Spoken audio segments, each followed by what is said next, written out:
नमस्कार, मैं शालिनी शाक्य और आप देख रहे हैं SPN 9 न्यूज। स्वागत है आपका आज के इस प्रोग्राम में और बात करेंगे बिहार की सियासत की। जी हाँ, 2024 लोकसभा 2024 के चुनाव के पहले चरण के मतदान की प्रक्रिया अब समाप्त हो चुकी है।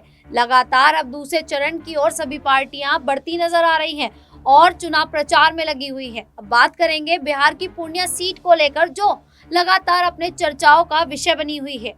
जहां एक तरफ कांग्रेस अध्यक्ष राहुल गांधी ने बीमा भारती के सपोर्ट में जाकर पूर्णिया की जनता से उनको वोट देने की अपील कर दी है, तो वहीं तेजस्वी यादव भी बीमा भारती को लेकर लगातार पूर्णिया में महासभाएं करते नजर आ रहे हैं। इसी पर आज चर्चा करेंगे और जानेंगे कि क्या कुछ हो सकता है पूर्णिया सीट को लेकर। आखिरकार इस सीट को कौन हासिल कर पाएगा, बीमा भारती, पप्पू यादव या एनडीए जेडीयू के नेता सत्येंद्र कुशवाहा। मेरे साथ मेरी सहयोगी मौजूद हैं और इनसे जानेंगे कि क्या कुछ हो सकता है पूर्णिया सीट को लेकर। देखिए शालिनी, जिस तरीके से हम देख रहे हैं पूर्णिया सीट पर, जो हम यहाँ पर देख रहे हैं कि एक वक्त जेडीयू की जो नेता रही बीमा भारती आज आरजेडी का हिस्सा है और आज वह जेडीयू को चुनौती दे रही है। बीमा भारती ने तो साफ तौर पर कह दिया है कि पप्पू यादव जो निर्दलीय चुनाव जीत चुके हैं, कई बार इस सीट से जीत हासिल उन्होंने की है, आज वही पप्पू यादव देखा जाए तो मुश्किलों का सामना कर रहे हैं क्योंकि कांग्रेस उनके साथ नहीं है। तो शालिनी, ये बातें इस वजह से उठती आ रही है क्योंकि यहाँ पर तेजस्वी यादव ने जो बड़ा बयान दिया है, उस बयान के चलते अब कहीं ना कहीं पप्पू यादव की मुश्किलें बढ़ सकती हैं। जिन्होंने साफ तौर पर कहा है कि अब तो राहुल गांधी ने भी स्वीकार कर लिया, अब तो राहुल गांधी भी बीमा भारती के समर्थन में है, अपील करेंगे। यानी कि देखा जाए बीमा भारती जो साफ तौर पर एक वक्त कहती हुई नजर आई है कि मैं जिस सीट से हूं, जैसा कि पप्पू यादव कह रहे हैं कि इस सीट से वह कई बार चुनाव लड़ चुके हैं और इस सीट से उन्होंने जीत हासिल की है और इस सीट के लिए वह मर भी सकते हैं, मिट भी सकते हैं। उस सीट के लिए वह कहती हैं कि मैं भी तो इस सीट यहाँ की बहू हूँ, यहाँ की बेटी हूँ, तो मेरा भी यहाँ पर अधिकार बनता है। तो बीमा भारती जिस तरीके से दावे कर रही है, उन्होंने ये तक कहा था कि मुकेश सहनी भी अब उनके लिए चुनावी प्रचार करेंगे, रोड शो करेंगे, ये बातें तक कहती हुई नजर आई। मुकेश सहनी वीआईपी के जो मुखिया हैं, उनके लेकर यहाँ पर उन्होंने बात रखी और मुकेश सहनी एनडीए का छोड़कर अब महागठबंधन में शामिल हो चुके हैं। और अब बात यहाँ पर जो बढ़ती हुई नजर आई थी, जो सवाल उठते हुए नजर आए थे कि कांग्रेस नेता राहुल गांधी पप्पू यादव का साथ देंगे या फिर बीमा भारती के लिए चुनावी प्रचार करेंगे। तो अब तेजस्वी यादव ने यह साफ किया है शालिनी कि अब तो राहुल गांधी भी साथ है, बीमा भारती के लिए वोट करेंगे।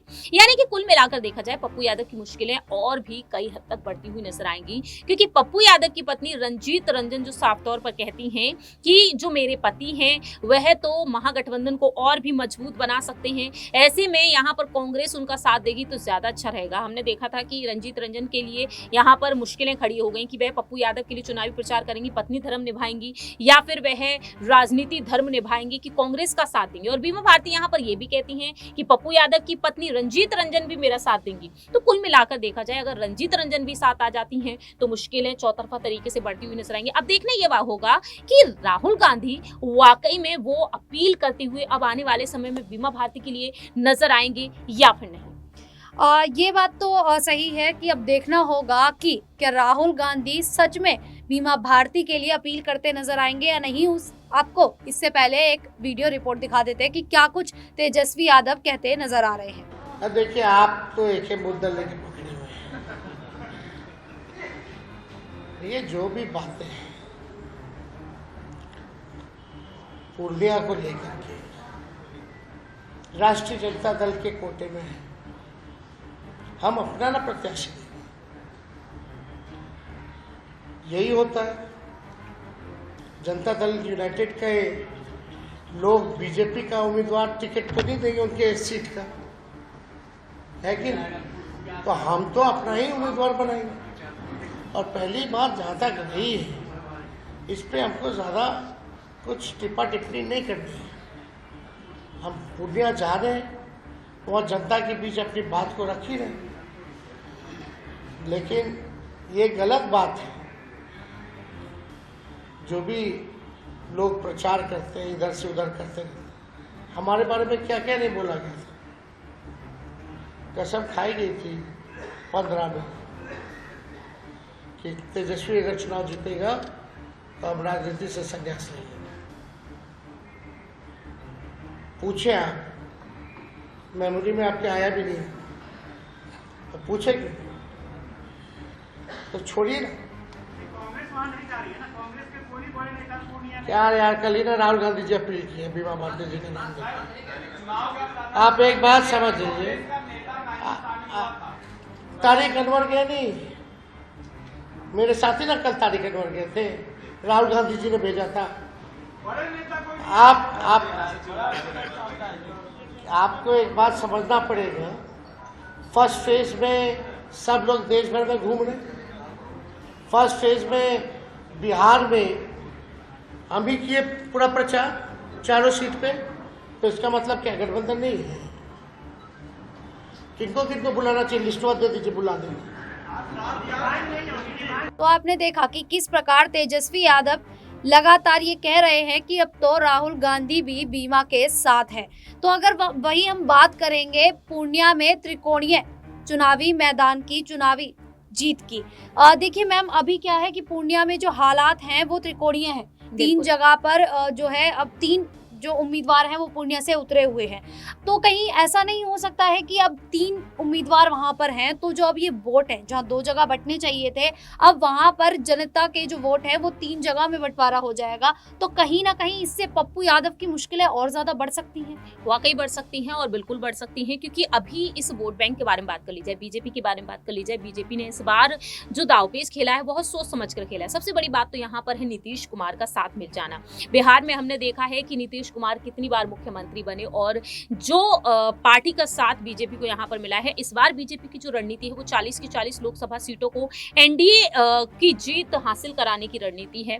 अब ऐसे में यहाँ पर सवाल ये बन जाता है कि पूर्णिया सीट से यहाँ पर जेडीयू का जो उम्मीदवार है सत्येंद्र जैन की, उन्हें जीत मिल पाएगी या फिर नहीं। अगर ऐसा हो जाता है तो वाकई में इंडी गठबंधन की मुश्किलें बढ़ जाएंगी। बीमा भारती यहाँ से जीत नहीं बोल पाएंगी, पप्पू यादव नहीं जीतते हैं तो एनडीए के पास ये सीट चली जाएगी। इसके अलावा 5 सीटों पर चिराग पासवान की पार्टी उतरी है और इसके अलावा देखा गया है कि बाकी के छोटे छोटे सहयोगी दलों को भी एक एक सीट दी गई है। और ऐसे में जेडीयू को यहाँ पर देखा जाए तो 16 सीटें मिली हैं, 17 सीटों पर बीजेपी है। तो एक बड़ी बात यहाँ पर निकलकर सामने आती है। जाहिर है कि पप्पू यादव की मुश्किलें एनडीए की तरफ से बढ़ रही हैं, इंडी गठबंधन की तरफ से बढ़ रही हैं। कांग्रेस अगर बीमा भारती के साथ है तो पप्पू यादव के साथ आखिरकार कौन होगा? कुल मिलाकर देखा जाए तो अकेले चुनाव लड़ते हुए पप्पू यादव नजर आएंगे, लेकिन अगर फिर भी वह जीत बोल जाते हैं, इमोशनल तरीके से भी वह जनता का ध्यान अपनी तरफ खींच रहे हैं, अगर ऐसा वाकई में हो जाता है शालिनी, तो पप्पू यादव एक बड़ी जीत हासिल करते हुए नजर आएंगे। लेकिन देखना होगा कि वक्त के साथ साथ यहाँ पर कितना बड़ा बदलाव इस सीट पर नजर आएगा जब 26 अप्रैल को इस सीट पर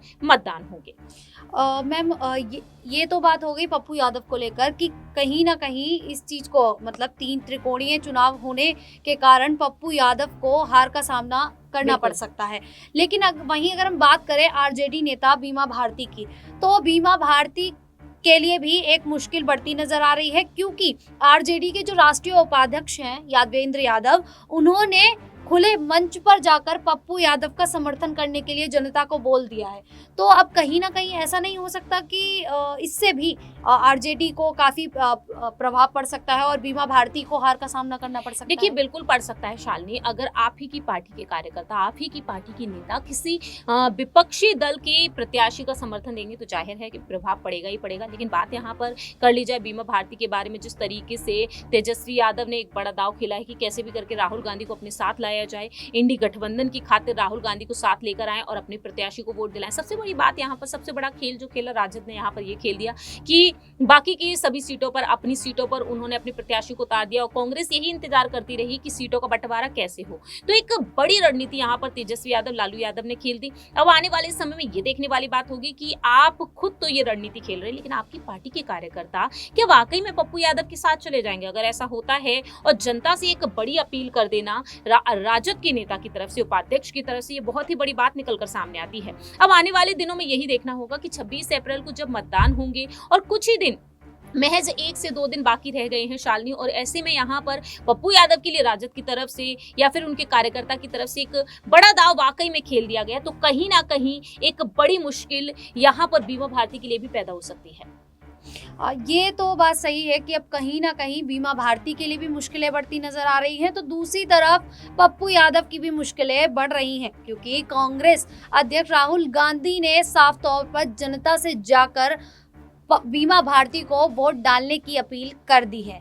तो अब ऐसा हो सकता है कि पप्पू यादव की जो मुश्किलें हैं वो बढ़ सकती हैं और कहीं ना कहीं पप्पू यादव को पूर्णिया सीट से हार का सामना करना पड़ सकता है। लेकिन ये देखना होगा, 26 अप्रैल को चुनाव मतदान होगा, जिसके बाद 4 जून को आने वाला है इसका रिजल्ट। तो देखेंगे आखिरकार इस पूर्णिया सीट को कौन जीतकर हासिल करता है। फिलहाल के लिए इतना ही। ऐसी ही देश दुनिया से जुड़ी खबरों के लिए देखते रहिए SPN 9।